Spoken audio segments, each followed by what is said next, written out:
बिहार के पूर्णिया जिला के कसबा विधानसभा क्षेत्र में कल एक ऐसा मामला हुआ 22 अगस्त 2025 को, जिसमें कि एक बच्चा को बचाने में उसके साथ 4 और व्यक्ति की मौत हो जाती है। यानी कि 5 लोगों की मौत हो जाती है और 2 लोग की अस्पताल में अभी इलाज चल रहा है। उनकी हालत गंभीर भी बताई जा रही है, हालांकि वो ठीक होने के करार पे भी है।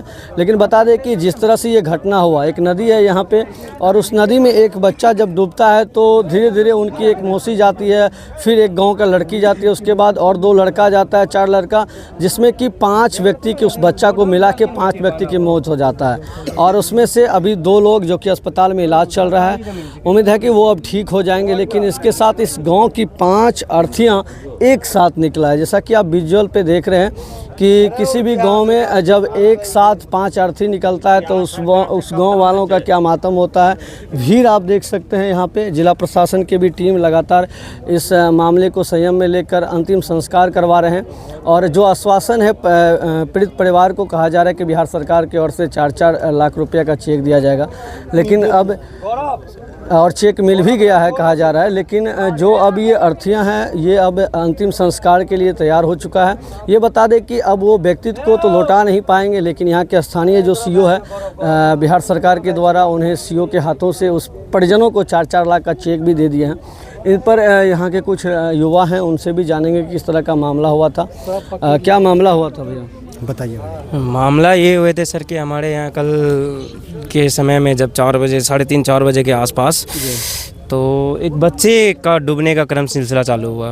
उनको बचाने के चक्कर में उनकी मामी जी जो उनको बचाने गए, तो और सब लड़का लोग वॉलीबॉल खेल रहा था बगल में, तो उनको डूबने के क्रम में और 4-5 लड़का कूदने के कारण से, जो कि अभी के मामले में ना कोई बाढ़ आया ना कुछ आया। उस मामले में पानी तो बहुत थोड़ी सी थे, लेकिन नदी में इतना पानी कैसे हुआ? नदी में पानी होने का कारण हो गया खनन माफियाओं के, जो रोड पास हुआ, खनन माफिया लोग जो बालू की खुदाई की, जिस क्रम में जो हम लोग रोके थे उस टाइम में, जब खुदाई हो रही थी उस टाइम में रोके। आपने जिला प्रशासन को सूचना? जिला प्रशासन को, हमारे उप मेयर की तरफ से गया हुआ था प्रशासन, कंप्लेन भी गई हुई थे। तो उस टाइम में जो ठेकेदार है, जो भी कंस्ट्रक्शन का काम कर रहा था, उनका कहने का अर्थात था कि पूरा प्रशासन मैं ही हूँ, सर्वोपरि मैं ही हूँ, मुझे जेल भेजना है, जो भेजना है हम तैयार हैं, लेकिन बालू खनन यहाँ पे होगा। आज वो ठेकेदार नजर आज वो ठेकेदार क्या, PCL कुछ नज़र नहीं आ रहा। कल से हमारे जो चेयरमैन साहब है वो नज़र नहीं आ रहे हैं।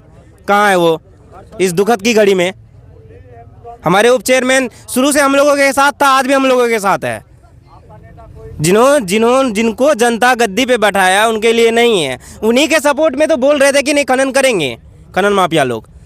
आश्वासन देने कौन नेता है? आश्वासन देने के लिए हमारे बिहार सरकार के लेसी सिंह मैडम आई हुई थी, हमारे जिला प्रशासन सब आए थे। जो बाढ़ पीड़ित का जो कोष होता है वो दिया गया, लेकिन वो मुआवजा से तो हमारे परिवार लौट के नहीं आने वाले हैं ना। उनके लिए कार्रवाई होना चाहिए ना, कानूनी कार्रवाई। जो कानून से नहीं डरता, कानून से परे है, जो इस नदी से बालू लगातार निकलता है, लगातार निकलती है। आम पब्लिक एक झोला, एक ट्रैक्टर निकाल लेते, उसके लिए कानूनी कार्रवाई है। ठेकेदार के लिए नहीं है, ठेकेदार वगैरह के लिए कोई कानूनी कार्रवाई नहीं है। उसके लिए तो पुलिस और चौकी सब जेब में है, उसका पूरा पैकेट में है उसका। क्या नाम पड़ता है गांव का और नदी का? गांव का नाम पड़ता है सुभाष नगर मोदोसा कॉलेज के बगल में। नदी का नाम तो कोसी जो चल के आई हुई है, अपना कोसी वही कोसी है। अच्छा, बच्चा खेल रहा था कि बच्चा नहाने? बच्चा शौच करने के क्रम में डूबी है। अच्छा, शौच बचाने के लिए फिर उनको बचाने की तरफ से उनकी मामी जी गई बचाने की तरफ से। जब मामी जी नहीं बचा पाई, मामी जी जब डूबने लगे तो 5 लड़के और कूद गए। एक लड़की भी गई थी जी, वो शायद लड़की वो भी नहीं रही। कौन लगते थे? मामी लगती थी। अच्छा, वो भी नहीं रह पाई। तो मामला यही कहना है, हमारे प्रशासन से यही कहना है, कानून सबके लिए एक होना चाहिए। या नहीं कि आम पब्लिक जो रोजी रोटी रोज कमा रहा है उसके लिए अलग कानून, और नेता मंत्री ठेकेदार के लिए अलग कानून। क्या नाम है आपका? मेरा नाम नीरज कुमार शाह हुआ।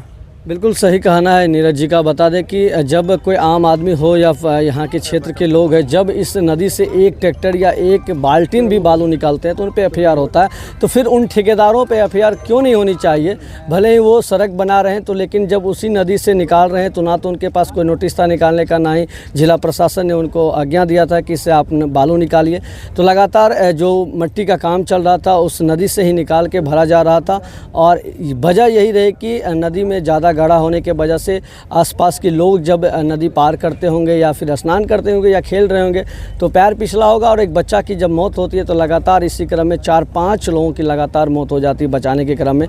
2 लोग अभी घायल भी हैं। जी जी 2 लोग अभी इलाज चल रहा है क्या? हाँ, वो उसका इलाज चल रहा है, उसका उनका इलाज चल रहा है कितना उम्र के थे सब? अभी। सब लगभग जितने नौजवान मरे थे सब 18-20 साल की उम्र के ही थे, शादी नहीं हुई थी? किसी के नहीं हुए थे, किसी के नहीं हुए हैं। 2 का इलाज चल रहा है। वो अभी सुरक्षित है, शायद नाबालिग है वो। क्या नाम है आपके? पूजा देवी। क्या मामला हुआ था? यहाँ मामला हुआ तो बच्चा को डूबने का कारण मामला हुआ तो बच्चा गया नदी के। हम लोग बोले कोरने के लिए मना किए तो वहाँ बोला कि नहीं, हमको चेयरमैन बोला कोरने के लिए हम लोग जब जूटे भगा दिए तो फिर भी दोबारा आया कोरने के लिए, बोले कि यहाँ डूब जाए। हाँ, हम लोग मना किए।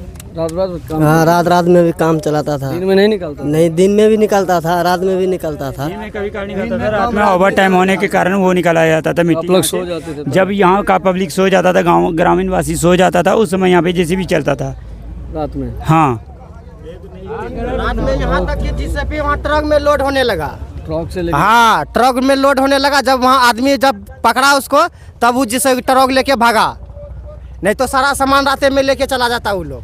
हम लोग किसको पकड़? नाम पता है ठेकेदार का? नहीं।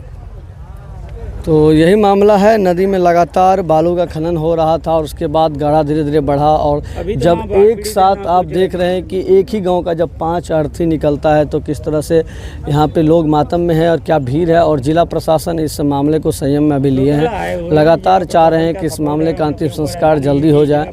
और बता दें कि जो बिहार सरकार का 4-4 लाख अनुदान राशि होता है वो भी सीओ के हाथों से इन पीड़ित परिवारों को मिल चुका है, लेकिन अनुदान तो मिला, अब इनकी ज़िंदगी को लौटा ना तो यहाँ के बिहार के सीएम लौटा पाएंगे, ना ही पूर्णिया के डीएम, ना एसपी को इनके अब इनके जो पीड़ित परिवार का जो दर्द है वो भी कोई नहीं समझ सकेंगे। ना हम समझ पाएंगे, ना यहाँ के पब्लिक समझ पाएंगे, ना ही कोई पदाधिकारी समझ पाएंगे, ना ही कोई नेता समझ पाएंगे।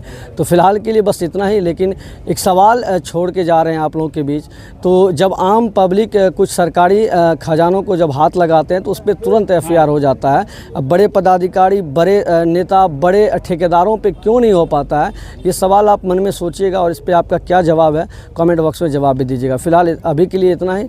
अररिया पूर्णिया से दिलखुश झा की रिपोर्ट।